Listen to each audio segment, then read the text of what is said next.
Kamustahin po natin ang pag-iikot naman ni DepEd Secretary Armin Luistro sa mga eskwelahan sa Balut Island sa Sarangani, Davao del Sur. May ulat on the spot si Cesar Apolinario. Cesar? Yes, Connie, ito nga sinasabing kauna-unahang pagbisita ng mga opisyal ng DepEd, partikular ang mga opisyal ng Regional Office ng DepEd at pati mismo si Secretary Armin Luistro. Pagdating ni Secretary Luistro dito sa Balut Island, ay agad dumiretso sa mga eskwelahan at dito nga siya nagpasalamat sa mga estudyante ng Mabila Central Elementary School, Barangay Mabila, Balut Island, Sarangani, Davao del Sur. Dahil kauna-unahan ito sa kasaysayan ay taus-pusong nagpasalamat ang mga guro at estudyante. Akala raw kasi nila, Connie, ay kinalimutan na raw sila ng gobyerno. Kaya dito sa speech mismo nung head ng school ay taus-puso siya nagpasalamat sa mga opisyal ng DepEd na bumisita dito. Gayon din yung mga estudyante na pagkatapos ng programa ay binigyan ng may 800 learning kits na may lamang notebook at pencils at mga ballpen. No? Ayon mismo kay Luistro ay nahirapan ang grupo sa pupunta dahil bukod sa maputik at mabato ang mga lugar dito, partikular yung mga nilakaran namin kanina, no? Mismo si Luistro ay nakita natin talagang pinaghirapan niya yung pagpunta sa mga iba pang mga eskwelahan na nasa remote na talaga. Bali sa ngayon, Connie, ay nakapitong eskwelahan na itong grupo ni Luistro dito sa mismong Balut Island. Ano? At maya-maya lang, Connie, inihahanda na kasi yung sasakyan namin bangka papunta naman sa isang isla at may dadalawin pang mga 3 eskwelahan doon. Ito naman yung mga estudyante rito ay sinasabi na hindi pa nga nadadalaw ng mga opisyal din ng DepEd. At alam mo kanina nung pinag-usapan yung mga problema sa Maynila na sinasabi, sobrang jam-packed pa rin daw yung mga classrooms, problema pa rin daw dahil yung iba, dilapidated daw yung mga mga silid-aralan. Dito naman sa mismong isla, alam mo ang problema rito, hindi yung dami ng estudyante. In fact, ang sinasabi ni Luistro, nakapag-usap sa mga head of principal ng 7 eskwelahan dito, ang problema daw ay yung pagpasok ng mga estudyante. Dahil every year nagiging problema na lang nila, Connie, no, na halos 70% lang yung dami ng mga estudyante yung pumapasok. Kaya hindi crowded, napaka-ayos nung unang araw ng klase rito. Ang pinaka-problema, ang sabi ni Luistro, i-challenge na lang niya yung mga opisyal ng gobyerno rito, yung local government, no?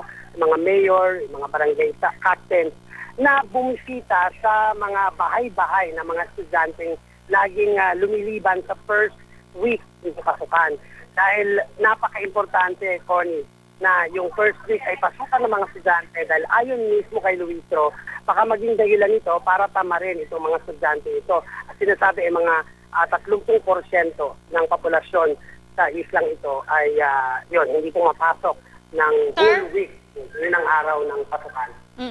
Cesar, gusto ko lang malaman, ano ba yung nakikitang dahilan kung bakit hindi pumapasok ang karamihan dun sa mga estudyante na nasa lugar? Is it because yung eskwelahan ay hindi malapit puntahan ng mga estudyante katulad nung mga nababalitaan natin sa mga malalayong lugar, kailangan lumakad ng kilometro yung mga estudyante, tumawid ng mga ilog at kung ano-ano pang bundok bago marating yung eskwelahan?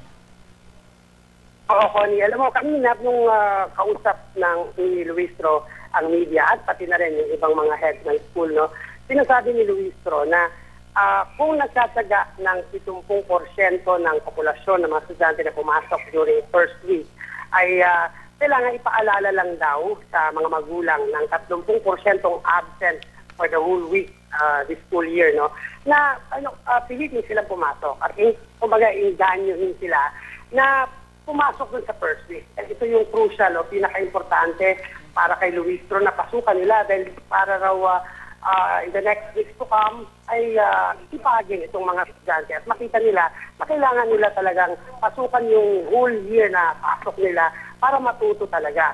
Ang pinaka-the best way daw na magagawa ng mga lokal na official dito ay yung at least 2 weeks bago yung pasukan ay dalawin kada bahay itong mga estudyante at alokin yung mga magulang sabihan yung mga anak nila na pumasok.